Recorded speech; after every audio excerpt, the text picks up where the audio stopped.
In this episode, I speak with Nick Lambe, the online sleep coach.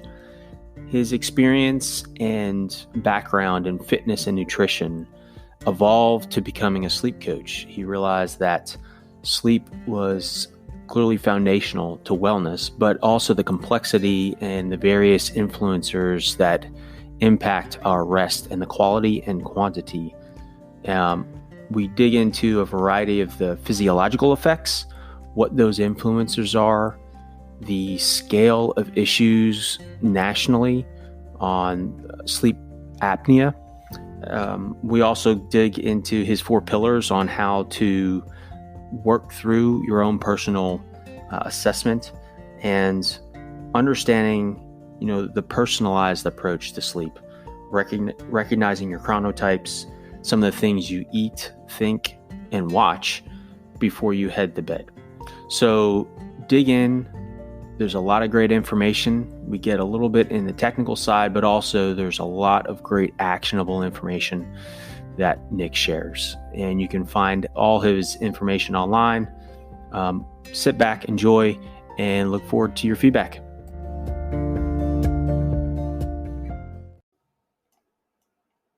All right, before we jump into the episode, just wanted to share some information about Anchor.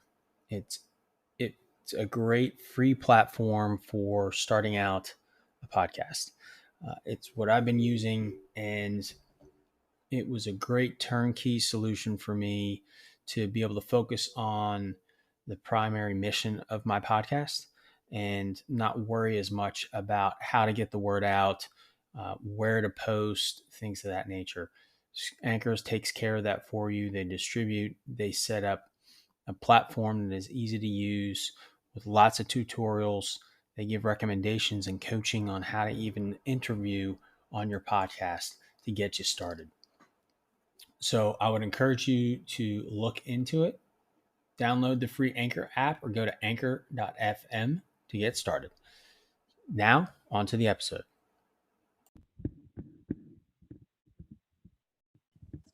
All right, well, today my guest is Nick Lambe, owner and CEO of Online Sleep Coach.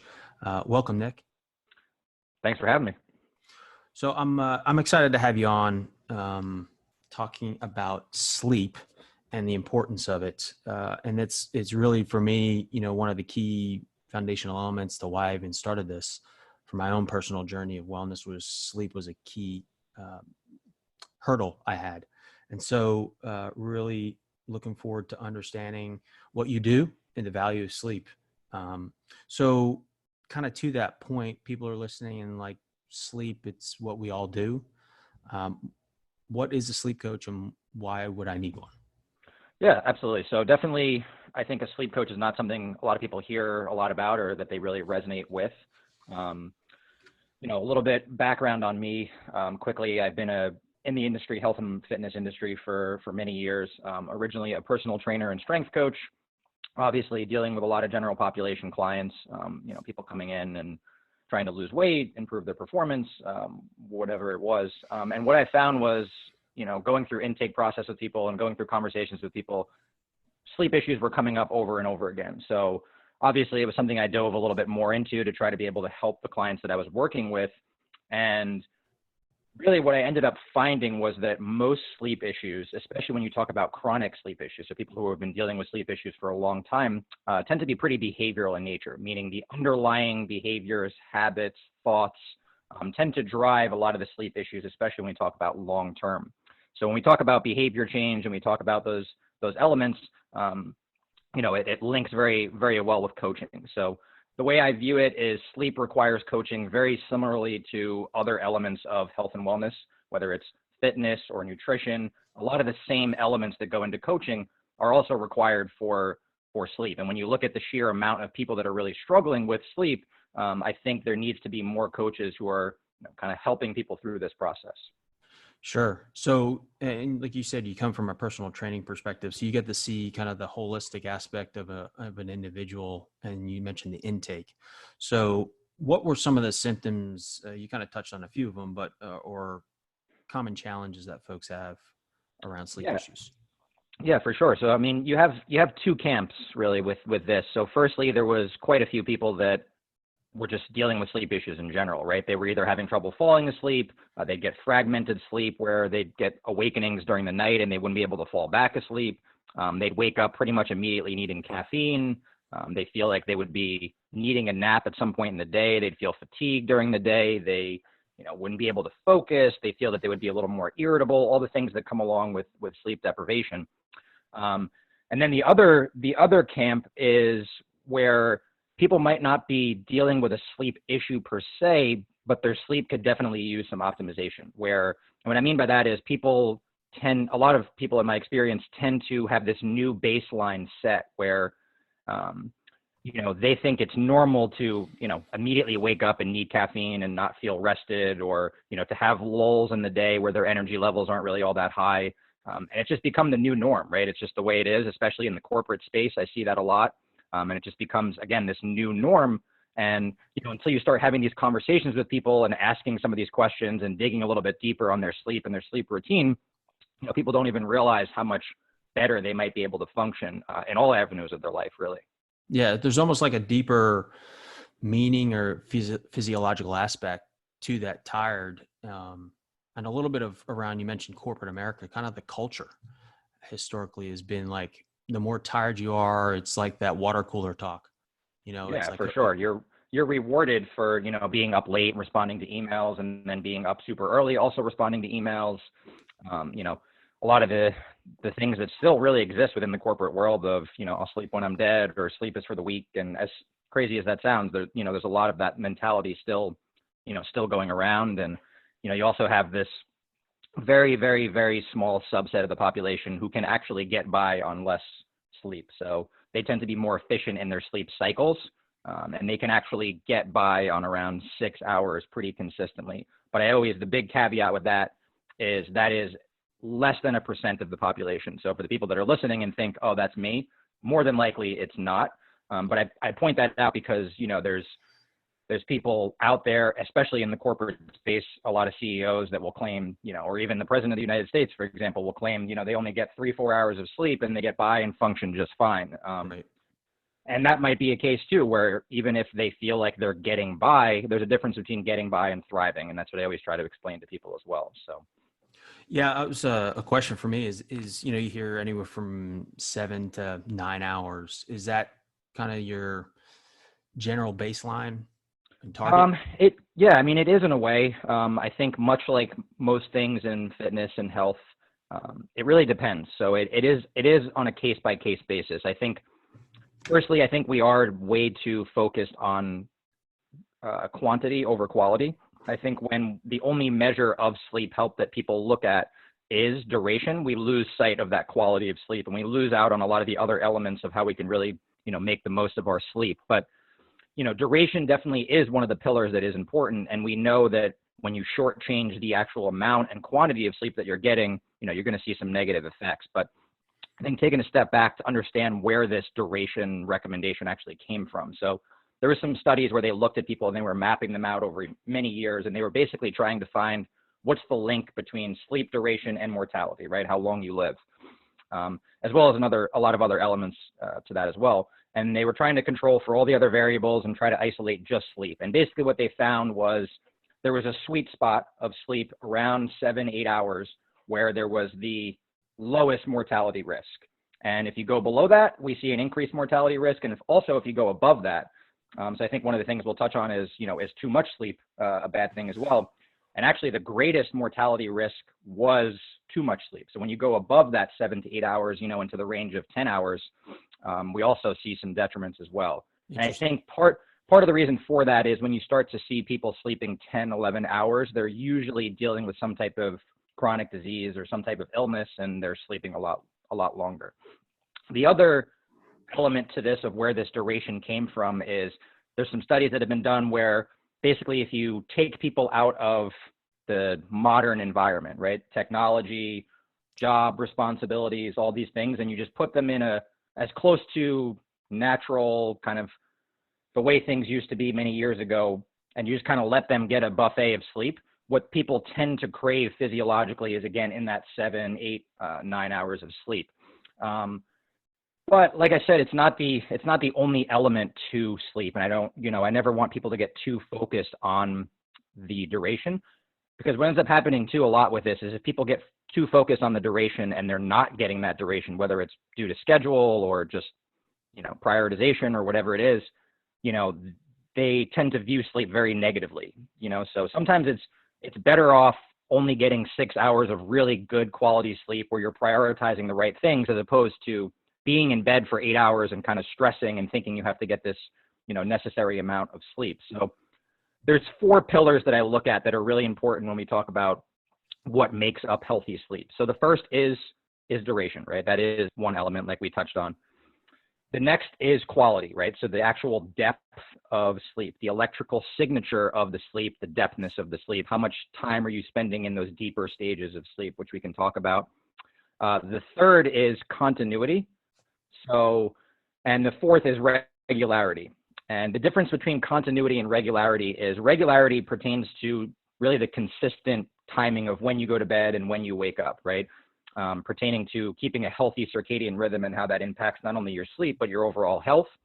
Continuity is basically not getting fragmentations throughout the night. So not getting these kind of, disruptions within your stages of sleep, not having any long periods of time where you're not sleeping or not going through the stages of sleep. And, what we find is if you shortchange any one of those 4 pillars or any one of those four elements, we're missing out on all the benefits to sleep. Okay. No, that's a great breakdown. So let's walk through, those 4, if we could briefly. You mentioned duration already.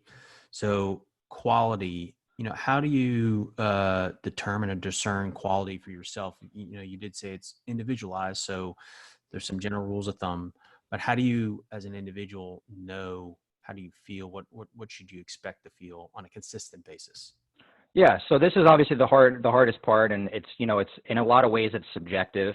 Obviously, the first thing that people will think of and talk about are sleep trackers, and this is definitely something I use with clients, but there's a couple caveats. Firstly, if you are someone who struggles with sleep and tends to have a little bit more stress and anxiety around your sleep and your inability to sleep, I would discourage from using sleep trackers, at least at the onset, because I feel that they promote more of that stress and anxiety and more of that, kind of lead up, especially if you're not getting the right, numbers.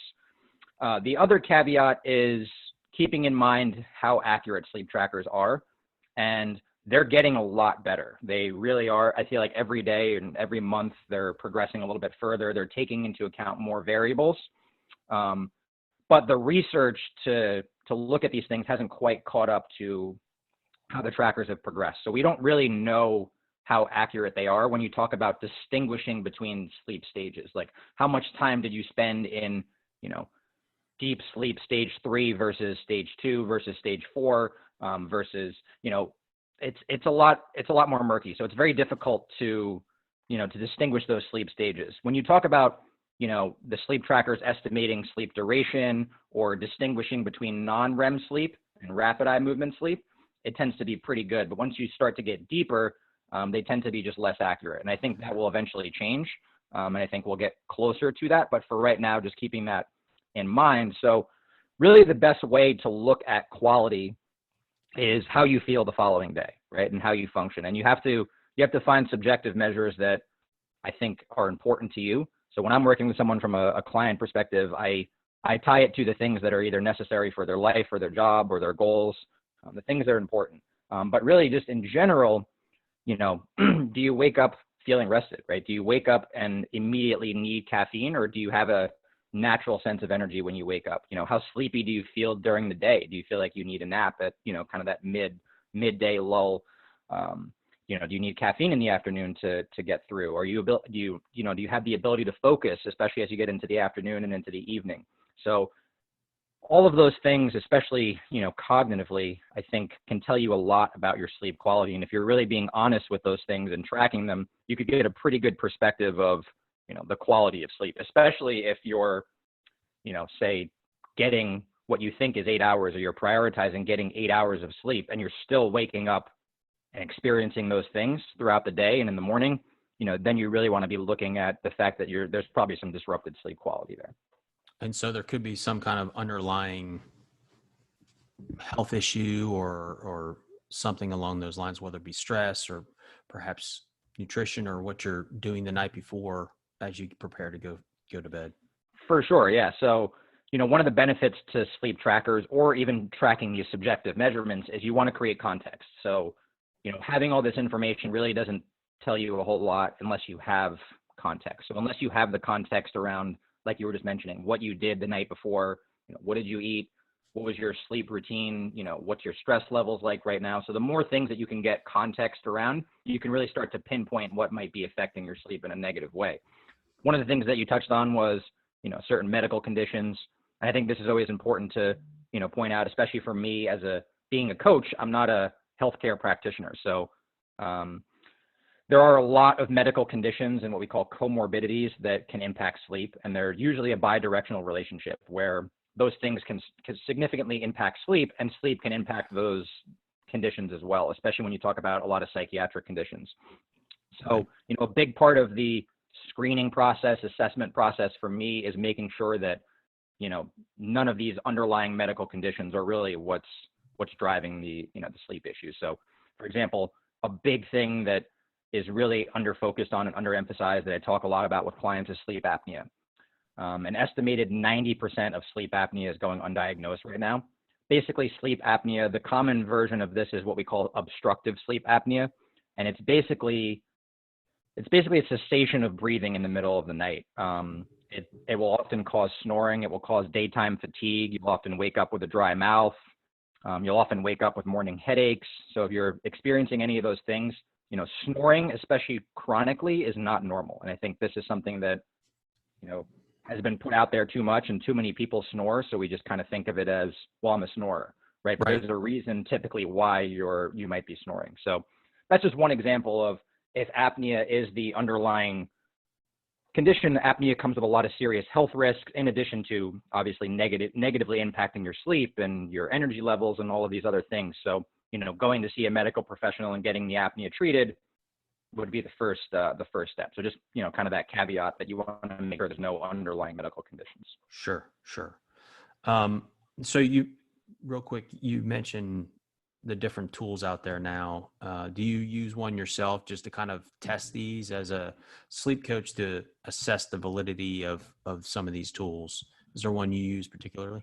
Yeah, definitely. So I've pretty much experimented with the vast majority of them, both for myself and my clients. And I'm trying to, if a new one comes out or a new version or rendition, I try to, stay pretty current. As of right now, I think the Oura Ring is still the best option. In part because when you talk about a lot of the trackers and things that are out there, a lot of them are recovery trackers or they're health trackers, and they take into account a lot of different variables, right? So the data and statistics that they're trying to crunch are a lot of different things, right? And the more things that a device actually does, the less accurate and efficient it is at each element of that. So, with the Oura Ring, it's taking into account different variables, but with the main objective being tracking sleep. So its sole focus is on tracking sleep, which makes it that much more effective, as opposed to, certain recovery bands that are out there, like, the Whoop band or something like that, where they're trying to crunch a lot of data. So each element of that may be a little bit less accurate because of how much that device actually has to do. But, Oura Ring, I know they're doing a lot of their own studies and a lot of things that they'll probably be releasing fairly soon, where they're comparing their sleep tracker data to what we call polysomnography. And polysomnography is basically the gold standard within the sleep space of how do you measure sleep, how do you track sleep. So this would be done like in a sleep lab where you're hooked up to all these wires, kind of an alien looking type of setup. Right. But it's actually looking at your brain waves, and really the only way to get 100% accuracy with how you're sleeping is through polysomnography. So, that's how we can kind of look at the validity, is to compare the data to the gold standard, right, to that polysomnography. And I know Oura Ring is doing, a lot of that, and I know that they're pretty happy with the results that they've been getting, and I'm sure we'll see more of that. So I think right now the Oura Ring is the best option. Gotcha. Yeah, I was curious as to what they're using, because I know you put it on, I think it's your ring finger, and I thought it was measuring heart rate, and I was just curious how they are able to extrapolate more data or discern, from that one, or what seemed like one key metric. Yeah, so I mean, the standard used to be just what we call actigraphy, where it was just kind of looking at movement, and that was, just one element. And now there's different layers where they're looking at obviously heart rate, they're looking at heart rate variability, they're looking at respiratory rate, they're looking at temperature. So they're trying to get in as many variables as possible. Obviously, the only thing that's missing is the brainwave activity, right? Which is, again, why maybe it's less accurate when we talk about distinguishing between stages of sleep, because the brainwave activity is really how we know, are you in stage 3 of deep sleep? Are you in stage 4? How much time are you spending there? So all the other things are kind of just estimations of that. But Right. But at least it's directionally correct, right? It's giving you some data, and I'm guessing you probably want a few weeks worth to be able to really assess. And then, as you mentioned, add that context to each day. yeah, so I mean, I think the thing that sleep trackers are doing a phenomenal job at is they're creating more awareness for people, right? Then it's bringing it more into the forefront of people, tracking it, being concerned with it, trying to prioritize improving it, all of those things. And even if they might be slightly inaccurate in some ways, I think the thing to note is they're consistently inaccurate. So again, when you have that context and you're tracking it over time, you can still get a lot of information in terms of how, say, exercise or nutrition or alcohol or caffeine or any of these things might be impacting your sleep. Okay. So continuity is number 3. Mm-hmm. So again, continuity is basically, well, taking a step back, we go through all of the stages of sleep every 90 minutes, right? We call this a sleep cycle. And at the end of that 90 minutes, everyone actually does get a brief period of awakening. When we're getting good, consistent sleep and is not disrupted in any way, we don't even realize that actually happens. And we just continue through the next cycle of sleep, right? That next 90 minutes. When you have disrupted continuity, and this can be for a variety of different reasons, when you have disrupted continuity, those periods in between sleep cycles are longer, or there could be things that are actually disrupting the cycle itself, where you may be getting kind of yanked out of the deeper stages of sleep, whether it's, the wrong temperature in the room, right? If it gets too hot and it kind of pulls you out of a deeper stage of sleep, noise, unfortunately a partner, right? A partner kicks you or something like that is definitely possible. And I know it's happened to me many times.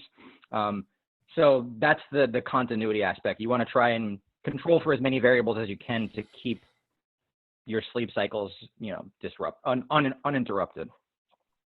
Okay. And so are there tools? So I started to use, I mentioned at the beginning, sleep has been a challenge for me, and it's been evolving over the last 4 years.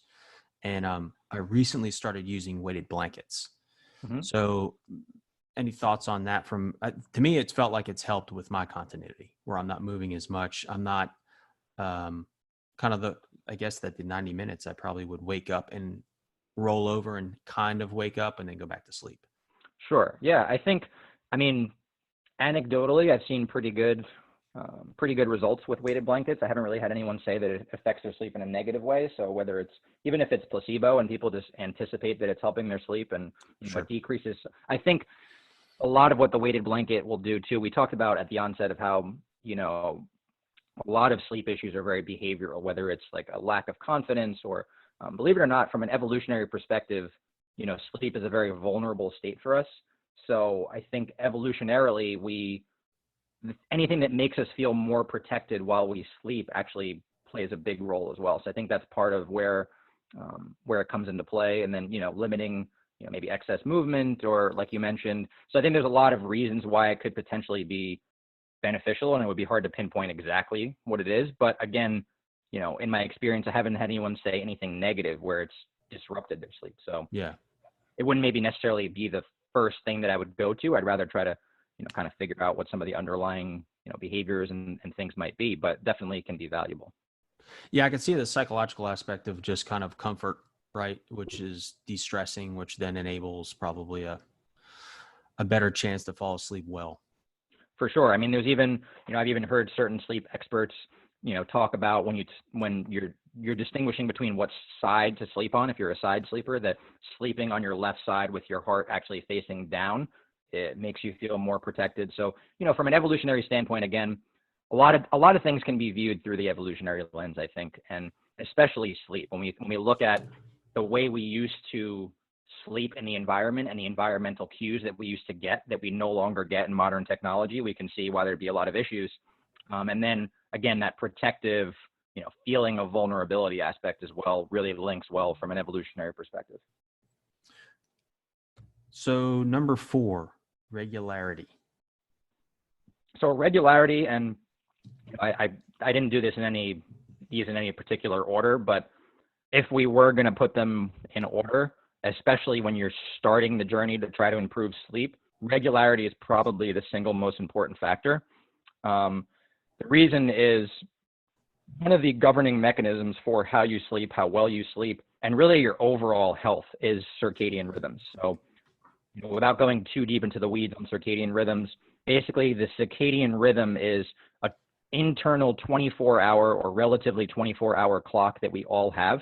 It varies a little bit person to person, but the most important thing to note with circadian rhythms is that timing matters. Your body prefers synchronicity and rhythm, and this is every facet of your body. So it's not just sleep timing that operates on this rhythm. It's pretty much every cell and every physiological process of your body operates on this preferred clock and this preferred rhythm. And when we disrupt that clock, whether it's through sleep or the timing of when we eat or any of these variables, or when we're getting light and darkness, we really throw off a lot of different physiological variables. And so there's a lot of theories out there of, this circadian disruption really being the underlying link to why we're seeing such an increase in chronic disease, because we've disrupted our body's natural rhythm. And, because of the fact that impacts, like I said, so many elements and so many systems of your body, you can see how we would see a lot of issues. Yeah, I guess the access to more, or the free access versus programming, even the streaming of content now, you can get lost in the binge watching and you think it's 10:30 at night, and all of a sudden you realize it's 1:30 at night. For sure. And I mean, you take food, for example, we used to, again, going back to the evolutionary, I don't want to I'm not an evolutionary biology person by any means, but when we talk about sleep, it makes sense a lot. We used to have a very small window of actually accessibility to food, right? Where we'd be out hunting for food. There'd be a certain period of time where we could come back and actually cook the food and eat it. Now, pretty much every second that you're awake, you have the ability to eat, right? As long as your eyes are awake, you can eat. Yeah. And that goes against, it's natural. You want long periods of time where you're not having to focus on taking in food and taking digestion. The digestive system prefers that. Your autonomic nervous system prefers that. So, when we disrupt that, again, we can really throw off a lot of things, including your sleep. And so to that point, you touch on an area is around nutrition and the timing of when you eat. And so I've seen different things. Is there like a time before you go to bed? And even explain, if you can, the physiological effect as to why that timing is important. Yeah. So the first thing, and I think when you look at intermittent fasting and time restricted eating, this is why I think it's been so impactful, is because it has you eating in a very specific window, and it has it in a predictable window that you can keep consistent, as opposed to, some days you're eating until 10 p.m. and some days you're eating until 7 p.m., which is basically a constant reset of your circadian rhythm. In regards to the actual time that you give between when your last meal is and when you sleep, you really want to allow for about 3 hours when possible. And the reason is, one, like we talked about with respect to circadian rhythms. The second is that your body becomes prioritized with digesting the food. And when your body's, that is a parasympathetic activity, but it's not the parasympathetic activity of sleep. So when your body is, having to focus on digestion, you're not going to get into as deep of a parasympathetic state of being able to sleep as you would. And then the other thing is that eating and when you're digesting food actually elevates your body's core temperature. So one of the powerful circadian regulators and one of the powerful things that actually helps you to fall asleep and stay asleep is a drop in core body temperature. You want your core body temperature to drop a degree or two prior to bed for you to really fall asleep and get good quality sleep. So when you're digesting food, same goes for exercise with this respect as well. So if you exercise too close to bed, again, you're elevating that core body temperature, and you need to allow time for it to come back down. Right. Yeah, I've definitely noticed where from the exercise perspective, you're driving up the oxidation in your blood, which drives up your energy. And so it's going to be a lot harder to come down. And then, so you mentioned temperature, the internal temperature, because your body's working, it's digesting, so it's active. So it's going to drive up your body temperature a little bit. What about the external temperature? Is that an influencer as well? Yeah, for sure. So, this is one of the underlooked or undervalued, I think, methods when we talk about sleep.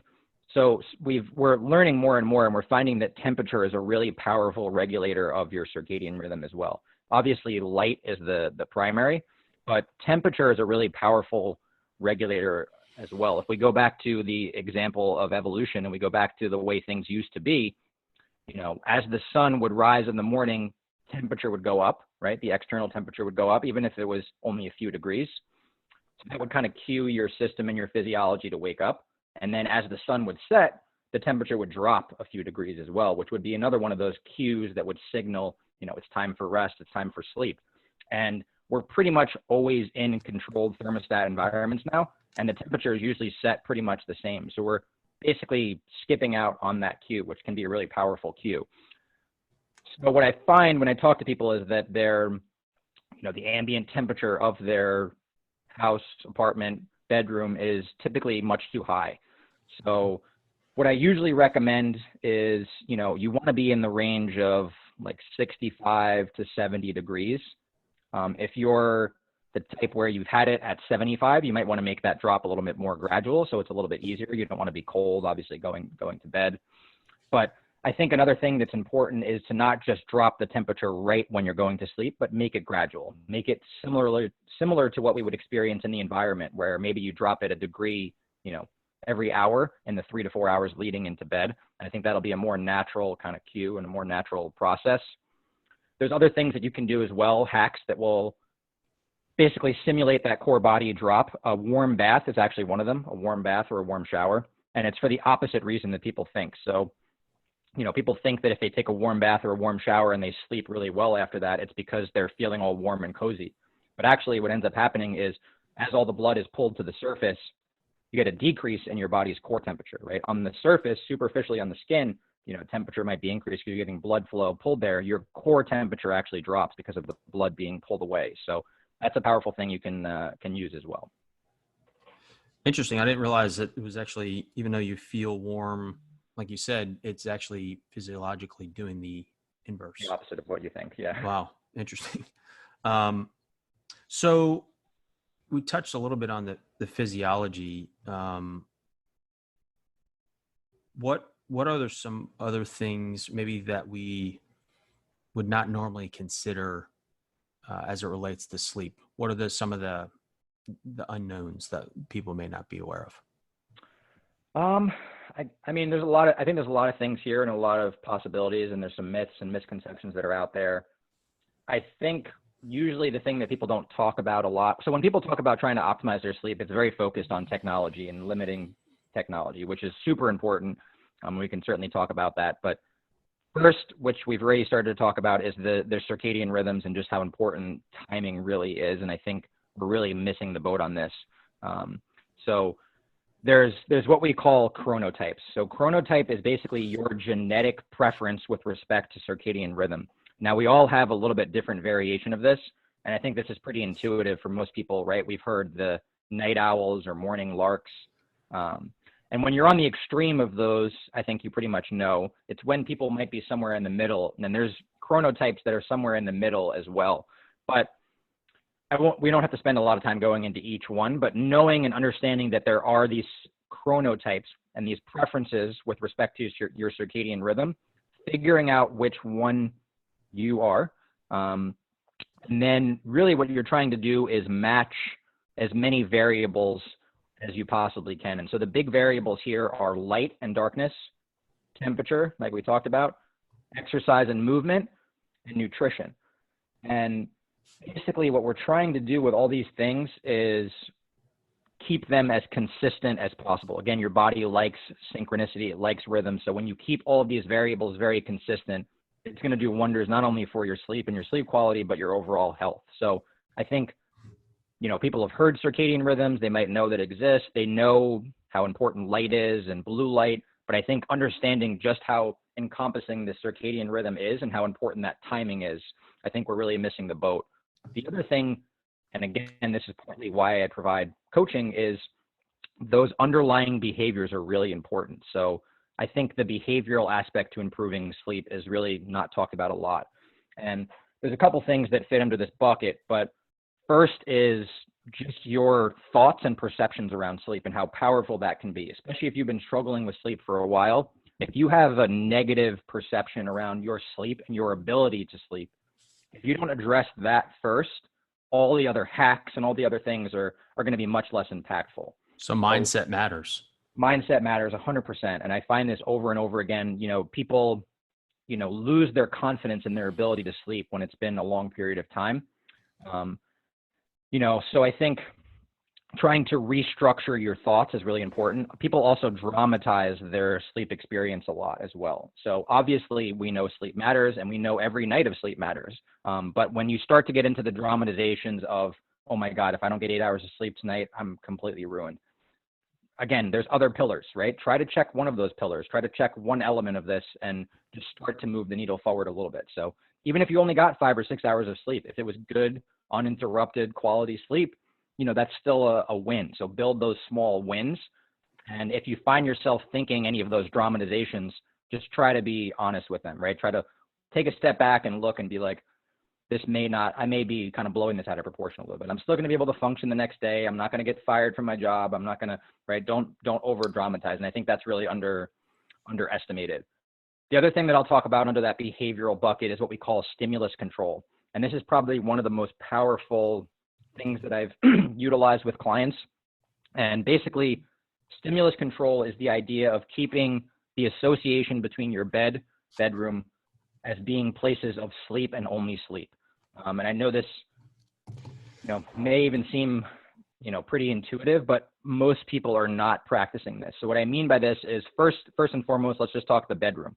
So the bedroom should only be a place for sleep and sex. And I think the more things that you're actually physically doing in your bedroom that are not those things, the brain is very associative.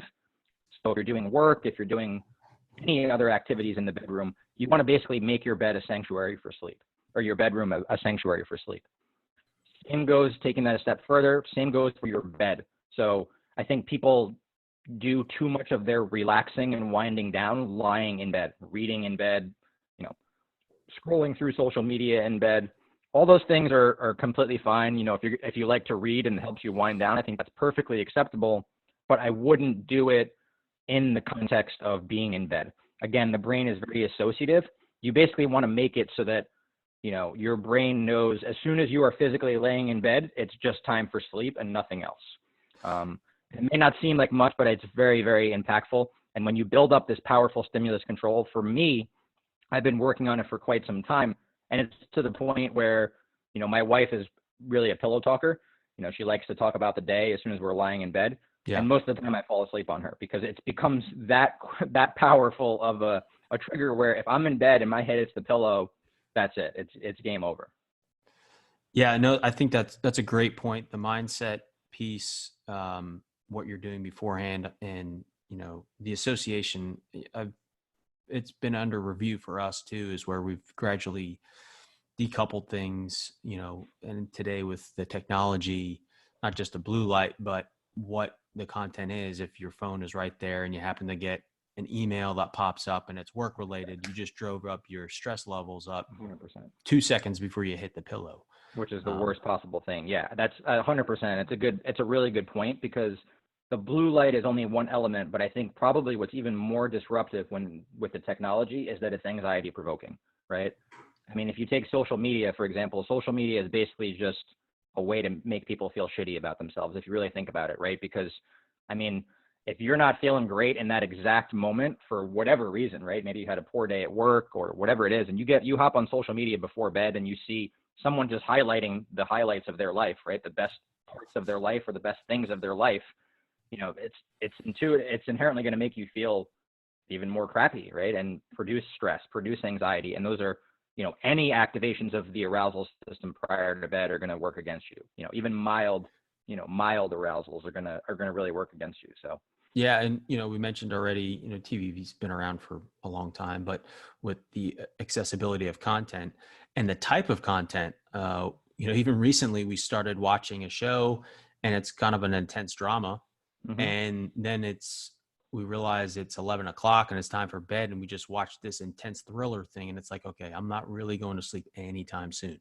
Yeah, you're That's still probably not the optimal movie. The show, and yeah, as much as it's entertaining, it's not the right type of entertainment. For sure. So naps, we kind of touched on that. Good, bad, depend on the chronotype. Yeah, so they definitely depend. I wouldn't say they necessarily depend on chronotype, although timing of them will depend on chronotype. The reason why it depends is because every situation is different, and there's some principles that you want to apply when it comes to naps. And as long as you're adhering to the principles, they can be beneficial.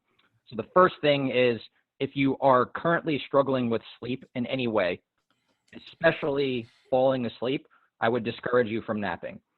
As counterintuitive as it may sound to make up sleep and sleep when you can, there's a couple reasons here. First is, one of the mechanisms, basically the other mechanism other than the circadian rhythm that helps you to sleep, is what we call sleep pressure. And it's a buildup of chemicals in your brain throughout the day for every second that you're awake that help you to signal sleep and good quality sleep. The biggest one, most popular one, is a chemical called adenosine. And this is why caffeine is effective. Caffeine actually binds to the receptors in the brain that are typically for adenosine. So adenosine can't latch onto those receptors. We don't get a signal for sleepiness, we get a signal for wakefulness instead.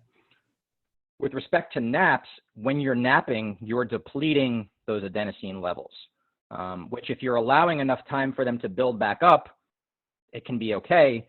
But if you're someone who's struggling with sleep, especially falling asleep when you go to bed at night, you want a high amount of that sleep pressure built up to where it's so overwhelming that you just can't help but sleep, right?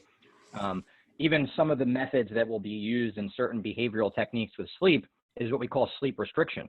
And you got to be cautious with using this, but basically what you do is you restrict your sleep. You stay up later than you would normally think so that you allow that pressure to build up. And when that pressure builds up, it becomes so powerful and so overwhelming that you get pretty good sleep. And then it starts to restore your confidence, and it kind of cascades in that way. So that's the first thing with naps. Even if you're someone who is not struggling with sleep, you want to be cautious of nap timing and duration. So the first, timing. I usually say I like to leave at least 7 to 8 hours after a nap time to, again, allow that adenosine to build back up. You don't want to sacrifice the ability to get good quality sleep at night in order to get a nap in the middle of the day. The next thing is the actual duration of the nap. So naps should fit into two buckets. They should either be, the common power nap that people know of, where it's just a cognitive reset. And it's, in this case, it's kind of 20 to 30 minutes. Or they should be longer, where you're trying to really attain a full sleep cycle and all the benefits that come with that. So in the range of like 75 to 90 minutes. But I think anything in between that, and it's kind of shortchanging one or the other, right? It's not going to be as beneficial. You may risk yourself getting yanked out of one of the deeper stages of sleep, which we've all probably experienced at some point, and it just does not feel good. We call it sleep inertia. And it's just, it takes you forever to bounce back out. And then you really get in the opposite effect of what you want. Yeah, you wake up groggier than when you went into it, and maybe even crankier. Yeah, exactly. And then the last thing I would say with naps is, again, if you're adhering to the principles of the duration, the timing, and you're not someone who's struggling with sleep, going back to the importance of consistency in circadian rhythms, try to keep that nap time, the same. So if you're going to do it regularly and it doesn't impact your nighttime sleep, I think that's perfectly fine, but try to keep it pretty consistent. So don't nap at, 12 o'clock one day and then 3 o'clock the next day. Right.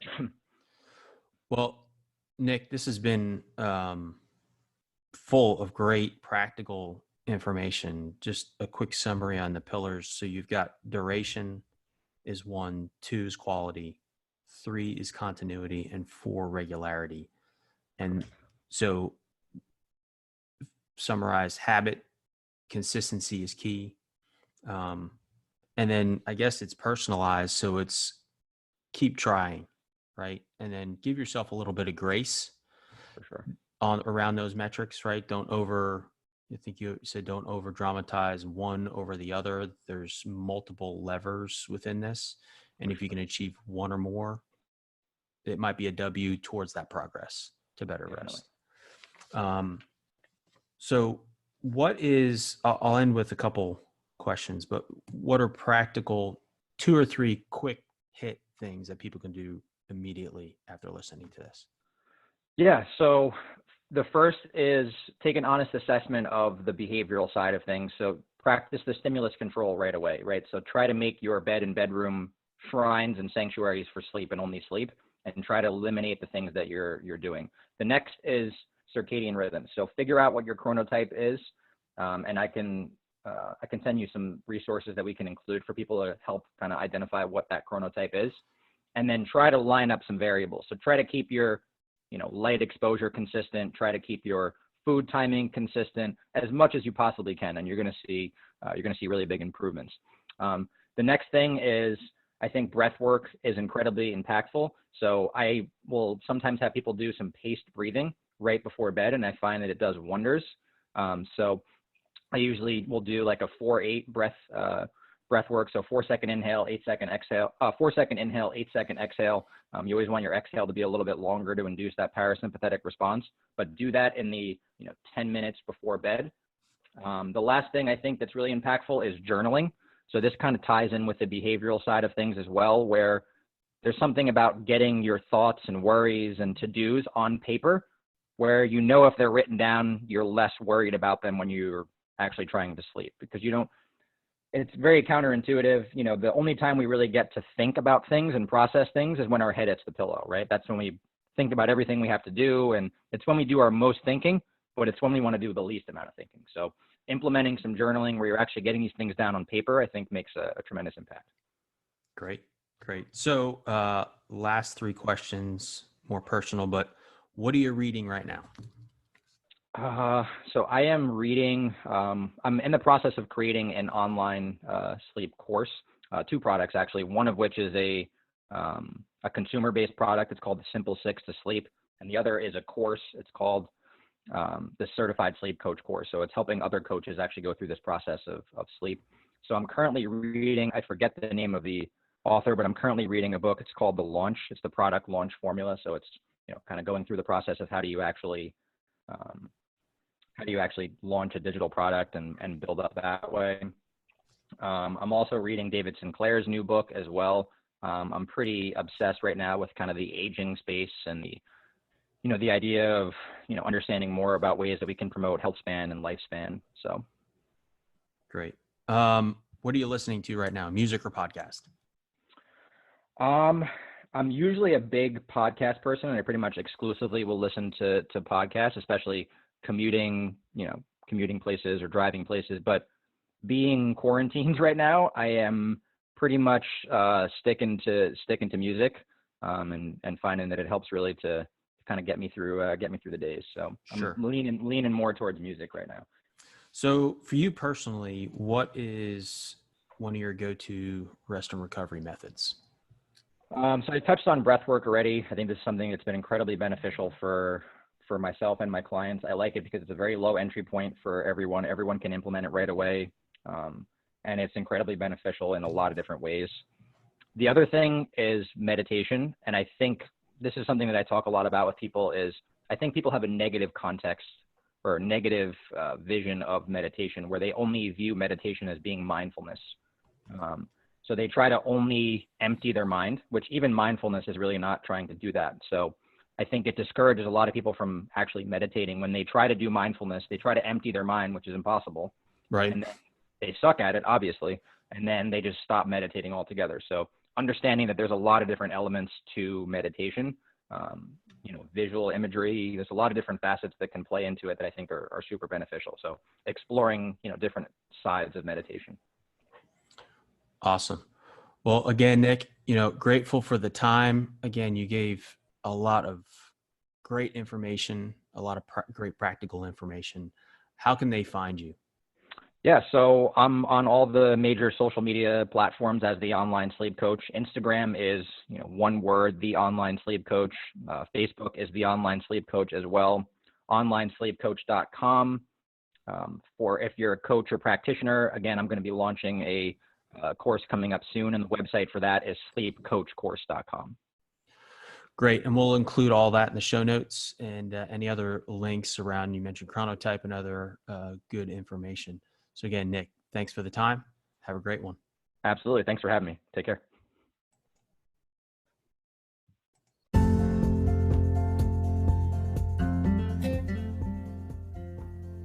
I hope you learned a lot from Nick and our conversation on sleep, some of the key tools and tips on how you can act now to improve your rest. I would encourage you to check out some of his content on additional methods and tips on improving your sleep. Thanks for listening. We would love to hear from you. If you have feedback, any recommendations, and most importantly, please, whatever platform you listen to, whether it's Apple Podcasts, Google Podcasts, Spotify, or Anchor, please provide a review. A 5-star review would be wonderful. And thank you for listening.